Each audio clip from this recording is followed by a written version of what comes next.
strategy means one thing and planning means another thing. So when you blend them together, are you actually just muddling the two things? Yeah. And decreasing the value that each of those independently offer. Hi, and welcome back to Momentum with Sidekick, the podcast that explores what's shifting in business and society and what it means for you right now. Topic for today. It's something that we do a lot. We help a lot of organizations. Yes. Topic for today. Topic for today.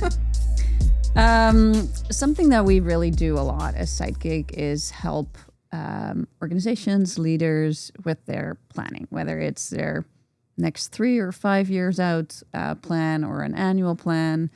And one thing that has just been annoying me is that in like when we see RFPs come out or when we talk to people about it, this terminology of strategic planning seems to be the most common sense word that people use for it. It's a big phrase.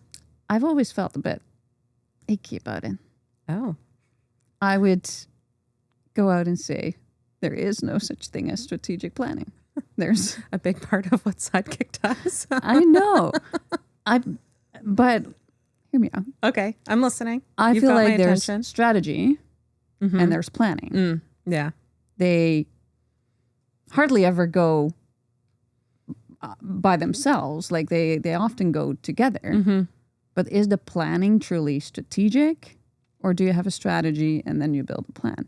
Anyway, maybe it's semantics, but I thought it might be worth kind of having a bit of a conversation around and exploring like what is it that we even mean, and ultimately kind of as an organization, what parts of that, whether it's strategy planning or strategic planning, what do you need to set yourself up for success? I hear you where strategy means one thing and planning means another thing. So when you blend them together, are you actually just muddling the two things? Yeah. And decreasing the value that each of those independently offer. But also hear you that they do need to go hand in hand. Yeah. I'm not denying the value of either. But maybe the beef that I have with it is that I think what I often see is that teams jump from, we set this kind of pie in the sky vision mission and then jump into tactics. So as a strategist, that to me just feels like we're missing the most important part to then make sure that the planning and the mission is actually meaningful. Cool. All right. Well, let's jump into it. Yeah. What you think strategy is. I definitely am a huge part of planning. So I wonder if there's like a personality preferences side of what you gravitate to more in there. Yeah, let's dig into it. And then something tells me I may agree with you, but also the real power lies in combining the two. Yes. Yeah. All right. Well, you've caught my attention. Great.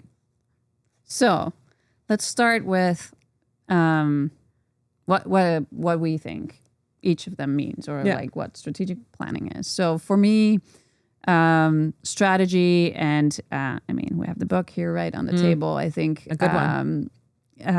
Roger Martin has articulated that very well in his Play to Win book, right? Like strategy to me is your set of choices that you have to make in order to win in whatever field you're playing in, right? That's part of your strategy, is defining what is the field that we're playing on. Where do we play? Who do we play against, if you will? And how are we uniquely setting ourselves up to win? And then to me, planning is the set of tactics or actions, initiatives that you will have to take in order to bring those choices to life, to live by those choices every day. So there's also something in my mind about more longer term versus shorter term, or like what's more in the near future and controllable versus maybe what's a little bit of a longer term play, which in my mind is kind of the strategic choices that also may need a bit more time to breathe. Yeah. No, I like that. And whether it's the playing to win or what are the strategic choices you're going to make to win or to have a competitive advantage or to grow, diversify, whatever that goal is for yourself, to live your mission, vision, values. I agree with that. But I think there's a piece of like around what does planning mean and why might it always be coming into the fold hand in hand with strategy, right? And I do think the strategy part is like really nerve-wracking to like make a choice on what to do and what not to do. Yes. It feels like a gamble. It feels sometimes like I don't know, what do we know? We're all just looking at each other. Hopefully you've got some data, some feedback, some insights that can help inform those. But it feels risky. To do in isolation without the planning side, which at least for someone like myself, and I think a lot of the folks that we work with are, that bring us on board to help them on this side, there's a lot of comfort in planning. It helps reduce anxiety. It lays out like a carefully, identified plan of who's doing what, when they're doing it, when are the resources, what point checks or checkpoints are we checking in. So it like is a calming, reassuring, maybe confidence building activity. So I can see why it goes 2 and 2. This might be indeed where the personality things come in, because that's nerve wracking to me. Like building out this very detailed, often very detailed plan without being able to answer the why are we even doing it? Right? Like how are we going to do it? And it makes me think of, there's that saying of vision without action is just a dream. Yeah.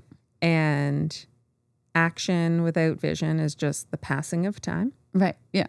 But it's the power of putting your vision and your action together that really can change the world, I think the saying is, or create momentum or really bring that along.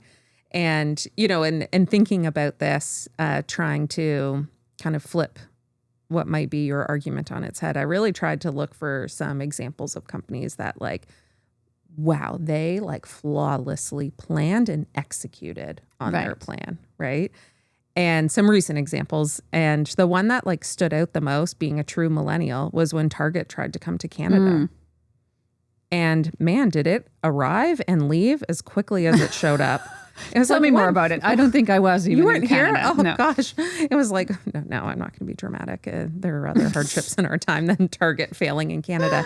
But I think like growing up, when I would do road trips for sports or competitions down south, or I had family down there, it was always a thing. You got to stop at Target. What are you going to get at Target? And like even up into my university national team rowing days going down, we would always make a stop at Target. And Trader Joe's. But Trader Joe's hasn't tried to come to Canada yet. But we would always stop at Target, and it was this thing. And then about 10 years ago-ish, Target was like, we're coming to Canada. And it was like, yes, finally. And when I looked it up, because it really did feel like it came and it went very quickly. I was like, or was that just where I was at in my life and I wasn't actually paying attention that much? They, within 2 years, acquired 220 old Zellers stores, which had just recently liquidated and emptied. Acquired 220 stores in one deal, flipped 120 of 4 of them, opened and initiated 3 distribution centers in Canada, and had their doors open within 2 years. Wow. That's momentum or action. It is action, right? Yeah. And from this is the plan. We've got to get this many stores. We're going to open this. We got to get this is this list of activities or initiatives we're going to do. They did it all. And it goes down as the largest retail expansion ever in Canadian history. So like huge. Yeah. There is a but though. Yeah, but they left. So they were open really only a year. From like all stores open to when the announcement was made that they were leaving, they were only open a year. So like what happened, so this got me thinking of this strategy. Did they not make the right choices? Because within 2 years after making the decision to leave, they closed all stores. They lost billions of dollars and laid off 17,000 people. Right. So when I dug into it a bit more, I was like, what happened here? And one of their fatal flaws is the only choice they made was to open the stores. Right. They didn't because initially you could question like maybe they had a strategy, it was just the wrong strategy. No, the strategy. Well, I mean, I guess technically the choice they made was to not change the American model. Right. So they did a lift and shift. Yeah. And this is, I'm sure there's way more details. And if somebody is listening who That was part of heading it up at the Target would have expansion. lots of details. And I would love to talk to you. So please come correct me. But they did a lift and shift. They assumed just because there are so many Canadian customers that loved the US Target, that brand affinity would suffice itself. But they didn't realize when they started it, their prices were higher, the product quality and offering was different. And ultimately, the Canadian consumer was different than their American consumer. Right. And didn't work. And then the second thing is they just maybe felt a bit too confident. But where will we play? They didn't consider regionality across the country because they're probably like, oh, Canada has the same population as California. Like, what do we need to consider regionality for? But didn't consider the other players. So Walmart had already got a stronghold here. So, and there were the Costco's of the world, all of those, they didn't consider that. So there was this either assumption or lack of choice around the lift and shift and not understanding their competitive. So how will we win and where will we win? They didn't answer those questions. And potentially what needs to be true, right? Like the consumer and understanding the actual like drivers and behaviors, motivation behind it. So all that to say, I did find an example that supports your case. But at the end of the day, it really read to me in the few articles that I read that the question they asked is, how quickly can we open these 124 stores? Not should we be opening 124 stores and where? So the wrong question. Wrong problem to solve. Yeah. It also gets me thinking about maybe a step back to like the strategic planning. Like I think there are examples where the planning was, to your point, planning was done flawlessly, execution was flawlessly, but wrong strategy or lack of strategy. There's also those strategic plans that once made, they just kind of end up on a shelf and start collecting dust. So there's something in that translation between strategy and planning. But that unique combination of strategic planning, do we know what the roots of it are? Like where does it even, why did we start calling it that? I mean, it's a great question because we've been approached by many clients like, oh, we need strategic, like it just rolls off people's tongues. I did definitely do, I'd be curious to know what you found, but I definitely did a bit of a deep dive, got lost in a Google trap of sorts being like, where did this come from? And there was no, this person defines strategic planning and whatever. And this and that. But it's more, where did it start showing up in literature? And it kind of started, the best I can find is like in the 60s. This guy named Igor Antsov. And when I was reading his description of it, I was like, yeah, that makes sense given that time, right? And he described it as a long-term plan that sets out how you will grow and diversify. Right. So... yeah. And I think probably in the 60s, and you think of the post-war booms that were happening and kind of the growth and introduction of technology at that time, things were on this kind of steady, predictable upward trajectory. So I think make a long-term plan. Yeah. And I think his background was engineering. So probably a bit more like leaning towards that, or his world was a bit more predictable and kind of binary. So I think that makes sense. And then each decade, there seemed to be another person. Porter, Roger Martin came up. Then there's a few in more recent decades that you and I were joking, it's once we left school. Maybe you should do more continuous learning right now. But it was more that or less that I'm familiar with. But it really started to evolve in definitions. That the most recent definition is really talking about like emergent, or some might call it like reactive strategy, right? So this less long-term plan that's you set for 5 years and you stick to your on this and that sets out this nicely laid every stepping stone, but is much more of the world is moving faster, things are changing quicker, you can't have it a set it and forget it strategy. So that was the best that I could find, but it did feel like every 10 years, every decade, there was a bit of an evolution to it. But still leaned more and more to talking about strategy and less about planning would be my observation. Interesting. Yeah, and I'm definitely with you on the like as I was preparing for this episode, I also had this aha moment of like, oh yeah, Ansoff, I know that guy. Porter, yeah, Porter's 5 forces. Like he really introduced this idea of strategy being like your competitive advantage, how you will win. Yeah. I think there was Mintzberg who started to kind of shift a little bit, start seeing the risk of like settling too early into a single choice and like reflecting and maybe more like hypothesizing things. And then that's basically where my university career stopped. So that's the thing that has always kind of stuck with me the most. And then during my professional career, like Roger Martin came by and I read his book and I was like, and it still leaned into this competitiveness, right? And maybe that's also a personality thing, but that's how I've always looked at strategy. Like you have to make choices, you have to make trade-offs to be different than your competitors, to at least kind of do something different, not necessarily better, but different. So when you think of strategy, you had mentioned earlier like a set of choices, but based off of like new schools of thought, if people are listening and going, okay, all right, I'm buying it of like I need to separate these two before I can bring them together. Strategy and planning have to be separate, then you bring them together. What advice would you give to people around like, okay, so set of choices, like where do I start? What does strategy mean? Are there new schools of thought out there? Yeah, so the originally I would have said like do your purpose, mission first, then look at truly like your why first, then your how, your strategy, making those choices of where will you play, how will you win, what needs to be true, what do you know about the market, about your consumers, and what's that like unique product market fit. Yeah.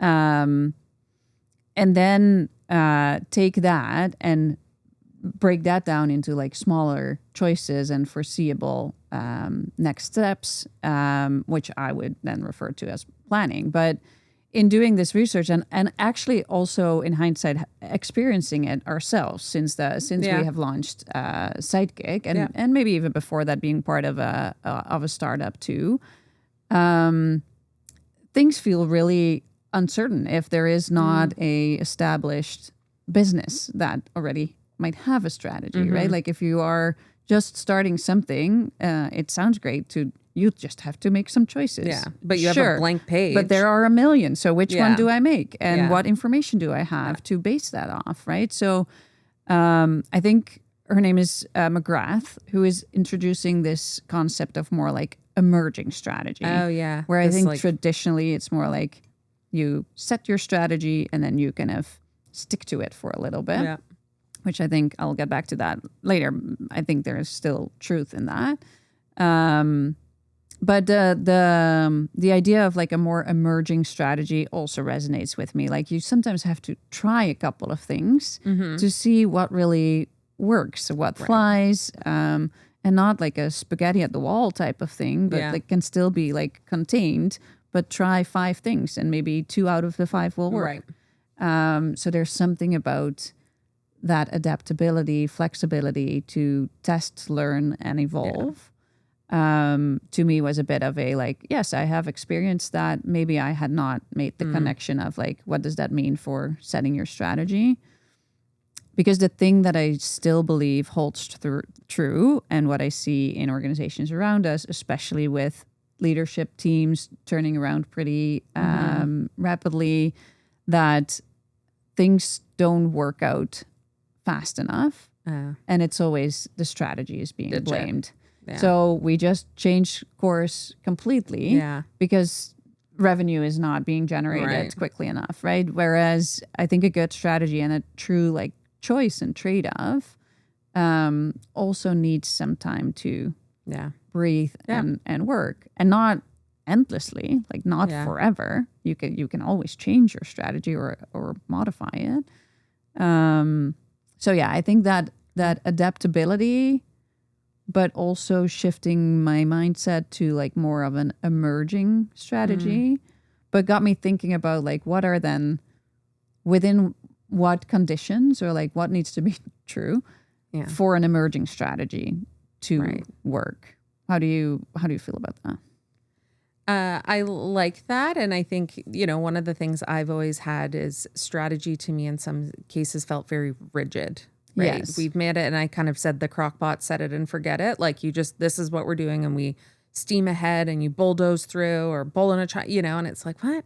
But I really like this intentionality about how are we going to test and learn? How are we going to get real-time feedback in a world where data drives so many organizations, where you're getting real-time feedback? How can you intentionally design some tests to get feedback to make sure you're going on the right course, right? Yeah.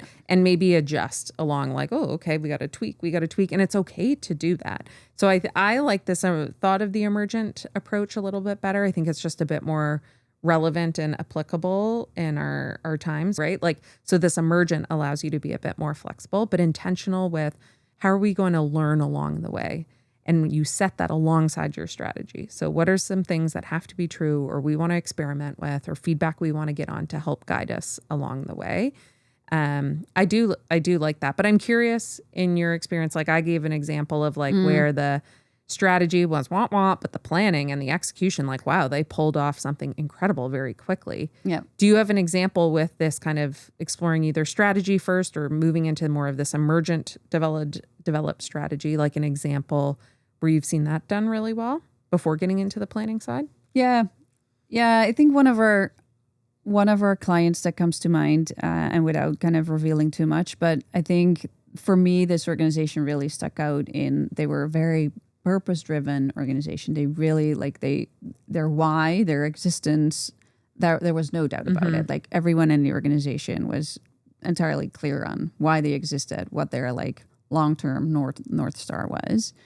And we had been working with them on strategic planning. I think that is what the proposal said. And I think what was really interesting to experience there is that, and I'm not going to take all the credit for it, because I think this group really lived this. Like, we need to take a step back. What are we trying to accomplish? Where are we playing? What game are we playing? And how do we think we can truly win? Like, they knew they were one of the best in their industry, in their specific area, and they wanted to grow nationally. Yeah. Well, Canada is a big country, so you still have plenty of choices to make. You can either say like, we're going to do national expansion, good luck with it, or you intentionally look at kind of where is the biggest opportunity, what's the lowest hanging fruit, do we already have like boots on the ground somewhere, where is the market need the largest, right? So some of those strategic questions we tackled early on, and then worked our way through like a 3-year plan, and ultimately some really intentional choices were made onto what are we going to tackle in this first year. And that was truly driven by testing whether the strategy was going to hold. Yeah. So not doing everything all at once, but knowing that this was the goal, this is where we want to play, this is what we want to do, making trade-offs even in their planning. What are we going to do now? Yeah. What do we need to do first? And that's what I was hearing. I was going to say was that word trade-offs. Like, it sounded like they made choices, but in those choices were some trade-offs of we're going to focus on this. We're going to decide because of X, Y, and Z reason, external factors, internal factors, but we are not going to focus on A, B, C until next year. We know we want to get there. Yeah. We know we want to do it, just not now. And we're going to make the trade-off that we might lose some ground to a competitor or to something. There is a risk in not doing that, but that's the trade-off we're willing to make.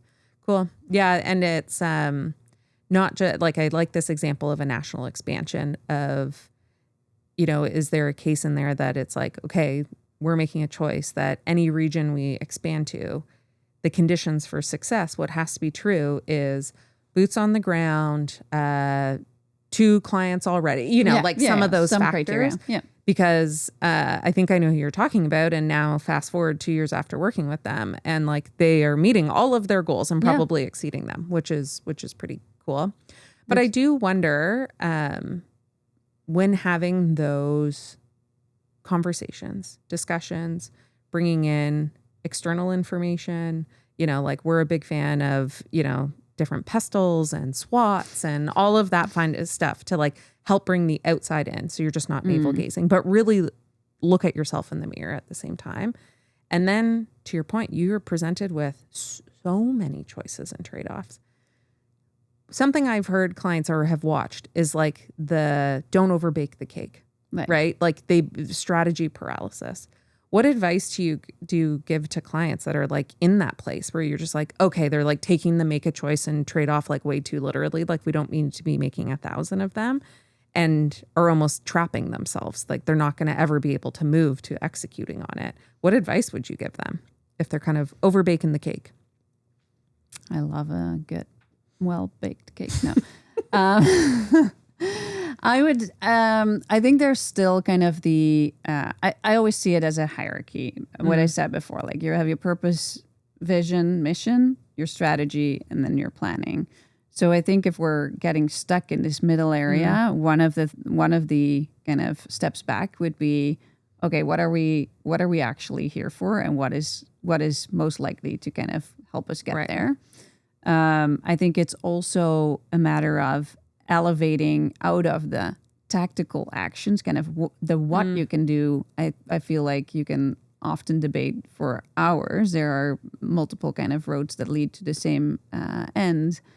But kind of the what do we do? What do we not do? What needs to be true is a good question there. And I think another one is what is there to lose if we not do it?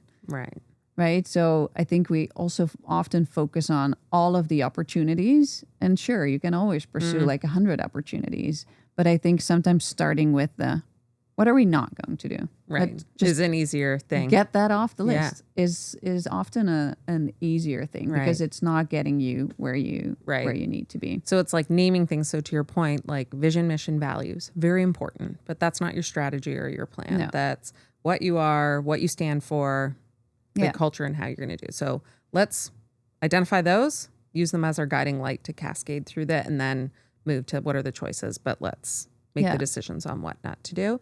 And even making those choices, sometimes it's almost like if you frame it as, make it a bit more playful and not as like finite as you need to make a choice, but like, what's a hypothesis? Yeah. I don't know. Like, let's just spitball here. Like, what could that be? Like, what would a statement be? Or what is a hypothesis could be a good way to do it. Yeah. I think the middle ground and admittedly, like I started off with, like there might be a bit of semantics in saying that strategy is not strategic planning, or what is strategy.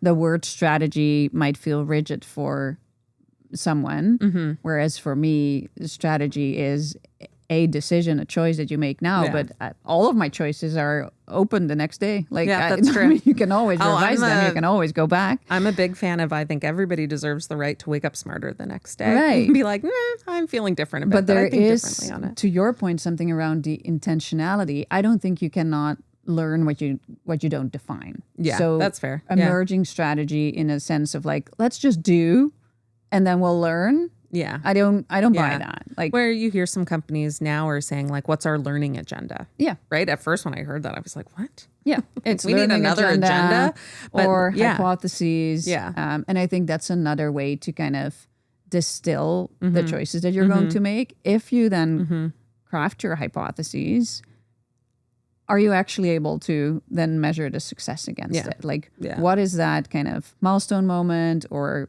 stage gate model? What's the gate? What's the next gate that we're going to pause at and reflect? Yeah. And if it is A, what do we do? If it is B, what do we then do? So make your choices, make your trade-off, and then what has to be true, what are the tests you're going to do, and how will you actually measure them and when? And I think, to quote a wise woman that once said this to me, she would rather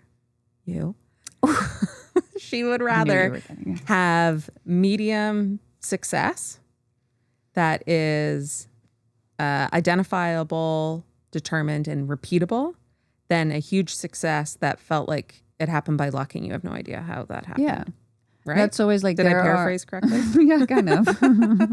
I think it is. That's indeed how I always think about it. Like there are companies that celebrate their enormous profit at the end of the year, and when asked how they got there, they have no idea, and then And are surprised by it. They're like, wow, we did we did times as this. much that we thought. It's What? great, but what do you think happens next year? Like they might Yeah. have a lucky run for a while, right? Yeah. But I think and maybe it is the control freak in me, but I think something that you understand how you did it is more likely to be repeatable and sustainable in the long run.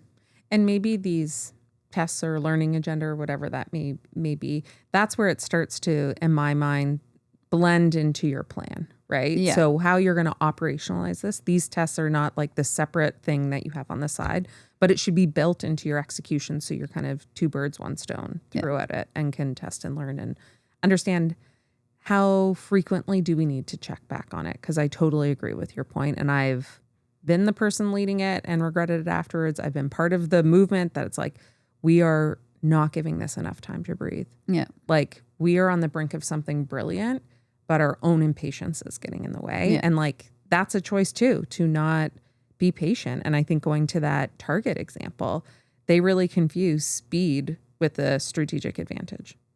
Right. Right? Yeah. Like no one else Yeah. was biting at the chomp. So like, why did they have to rush? Right? Yeah. Like, and why didn't they? So Not to say that sometimes speed yeah, could be I know. your choice. But yeah, no, I agree with you. So there's that like intentional learning and just not like, let's just now do. Let's do and learn along the way. So the intentionality around it. And I would be the last person to say that planning is not what you should be doing, right? I think there is this key, which is maybe more often than the Target example, is why plans fail, is that they are not, that there is a strategy and then there is a plan, but they're not necessarily connecting. Like the actions that are laid out in the plan do not ladder up to the choices that we said we would make, right? So, and that I think again that comes from this uncertainty, risk averse. Like it feels risky sometimes or to finite. really see through or hold on to certain choices. And I see that in our own organization too, especially when you look at and in other organizations when you look at revenue generation or BD strategies. Like, are you going after what type of clients are you willing to or actively going to pursue? Which often triggers this response of, but what if so-and-so then knocks on our door? Are we going to say no? Yeah. Well, maybe not, or maybe you choose to do so. But it's more like, where is most of your energy going towards should be in line with the choices that you had set out, or the hypotheses that you're testing. Are you making the right choices and right hypotheses? Are you setting out the right tests? And then are you measuring them correctly? Because this is a tangent, so I won't go there. But I think about our goals episode and like you say revenue, like usually finances is what will make people change their mind faster than ever. Yeah. But when you look at revenue or profitability, like that's a long-term indicator, right? And so what are some of those more leading indicators as opposed? So are you even focusing on the right measures? Yeah. And if you're only focusing on your profitability every month or every quarter, is that too late, right? Like, are there other signals that you could be looking for in advance? But that's fair. It sounds like we agree.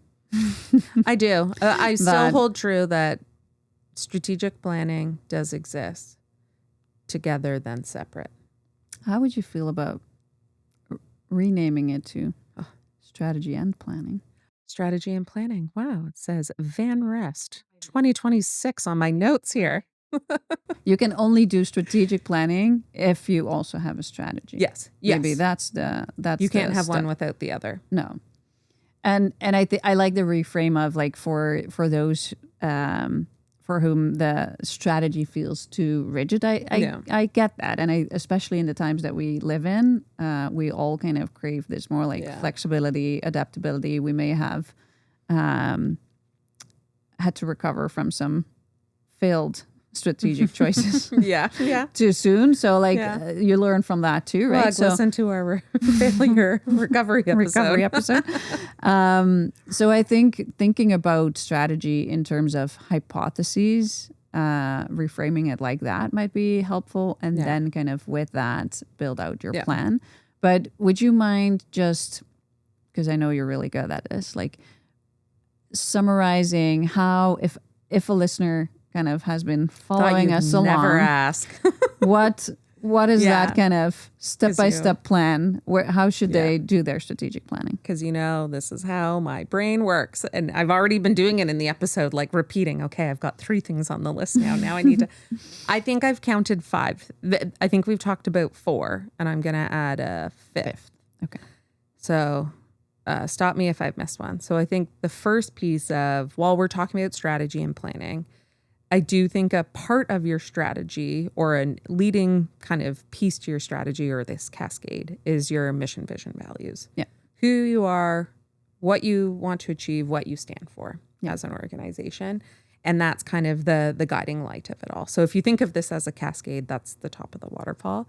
Then you move into your strategy. So what are the set of intentional choices, trade-offs, or hypotheses you are going to make that answers the questions on where or how will you win and where will you play?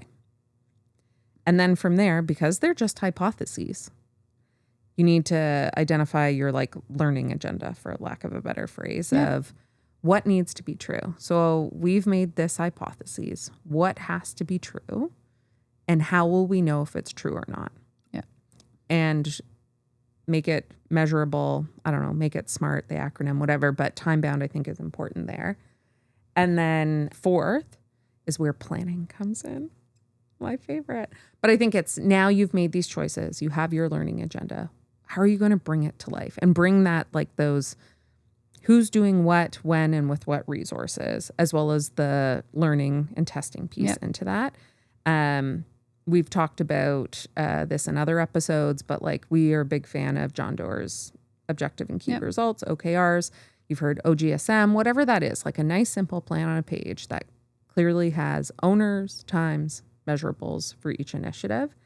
And then the 5th one is, and I think this is a big piece that a lot of people miss out on what's going to be your cadence of review. Right.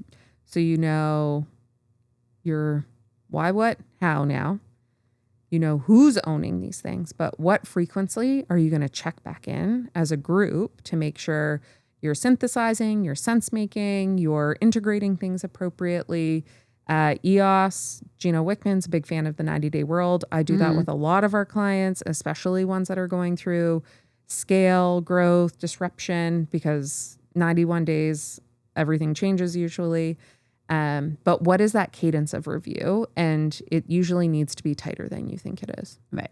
Instead of, I think even most big companies will do like a mid-year, end of year, and that's like too late. Too late. Too late. So Like it's so much can change. 90-day world, or 30, 60, 90, where you do like the... Yeah.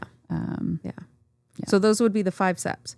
Mission, vision, values, your hypotheses or set of choices, what needs to be true, what are going to be your tests and how, create your plan, 1-page OKR, who, what, when, where, how, and then what's going to be the cadence of review, your 5th one, to bring it all back together and check in on everything. Yep. I love that. And I love how an OKR or an OGSM brings them together. Yeah. And I'm going to keep saying this, but like too often I feel like in an OKR or an OGSM, the key strategies, are they actual? No, they're not strategies. Are they choices? No. That's one. Then the second one is, are the initiatives that are listed under that strategy truly initiatives that align with that strategy? Because only if that's true, then your metrics will tell you whether your strategy is working or not. Because otherwise it's still a bit of a guess of like, oh, we're not getting the results we're looking for. Well, did we define the wrong initiatives for the right strategy, or did we fail to define a strategy? Right. So I think the playing to win and truly those questions of the what trade-offs are we making is a key one to remember there. And a strategy isn't what everybody else can do, right? We want to be more efficient at our service delivery. Right. Who doesn't How? want to be more Yeah. efficient at their service delivery? Like it's like a table stakes thing, Yeah. right? But Yeah. how are you going to, not necessarily uniquely, because maybe one other organization is Sure. doing it in the world or a variation of it, but how are you going to do that really sets you apart and helps you achieve this greater mission vision? Yeah. Love that. How did I do on the wrapping it all up? I thought it was pretty tangible. Good. Very Nora-like 5 steps. Yeah. I'm following. Okay. And you know what? I'm aligned too. You're aligned too. I mean, planning has its place too. But yeah, I feel like we've covered some good stuff. But at the end of the day, strategic planning is maybe a bit of a misnomer. There's great strategy, there's great planning, and it's even more incredible when you bring the two together once you've established them. Yes. And it should go strategy, then planning. All right. Okay. I think we've settled on that one. Okay, solved. But I am curious. I do have a question. Given we still get so many people that ask us, can you help with a strategic plan? We have to do our strategic plan or strategic plans up, or we need to have a strategy and planning session. What do you say when they use the buzzword together to you? What's your response? I mean, it obviously depends a little bit on how it comes to us, but ideally, I would have a chance to kind of have a conversation before offering to help them with whatever it is. Yeah. And suss out kind of where they are on that journey. Like, do they have a clear purpose, mission, and have defined their values? What is their current strategy? If they have all of that fully kind of worked out, I'm happy to do like planning sessions. Like, I don't have to be involved, but I just don't believe for the planning to be valuable, a solid strategy needs to be there. If they're not able to answer those questions of like, how do you as an organization believe you're going to win, then I would propose that we kind of focus on take that step back, do that first, and separate that out before we jump into planning. Because otherwise, I know the plan that I'll help them make will just go right there on the shelf and not lead to anything. So it's where we support or where an organization is at might very well just need planning or focus on planning. But if there's not a strategic foundation, I would challenge them to go there first. Well, I think that sums up our episode pretty nicely. I didn't intend to do that, but I was thinking of some summary notes, and I feel like you said them nicely. Well, great. Yeah, there you go. There is one more thing left to do, though, and that is leaving our listeners with a bit of a challenge, which I think we have been saying these questions in our summary, but just to kind of recap it, if you're listening and questioning kind of, where's my plan at? Where am I at? I would say, do you have an answer to how you believe that you and your organization are going to win? And if the answer to that is more than a sentence or sounds like a list of initiatives, you might kind of have to go back and realize that you're planning and not necessarily strategizing. Then if you do feel confident about like, we have a strategy, what needs to be true for this strategy to work? So like, is it truly a hypothesis that can be tested and in a future moment in time, you can assess and check whether it turned out the way you thought it would? And then what are some of those future markers that would make you intentionally change your direction? So a bit of scenario planning there and identifying that gate of if A tends to happen, this is where we need to like pause, reflect, and adapt. I love that last one. So this week, I would say instead of running forward, maybe take a step, pause, and reflect on your choices and trade-offs. Activity without choice and intention is just movement. It does not create momentum. That's what you want to be doing, right? I like that. For sure. I want to go back and answer those questions for a sidekick. Let's do it. do a little quiz, little test. We'll publish it. Yeah. Oh, okay. Let's do that. That's fun. Alrighty. Well, that's been great. Thank you. I've come around, but another good chat, and hopefully people who are either in leading strategy for organizations or strategy and choices for their department, like can think about what is strategy, what is the plan for them, and then bring them together. Yeah. Cool. Alrighty. Well, thank you everyone for joining us again. This has been Momentum with Sidekick. Follow us, subscribe, drop us a comment. We'd love to hear from you and what you're up to in the world. And we'll see you next time.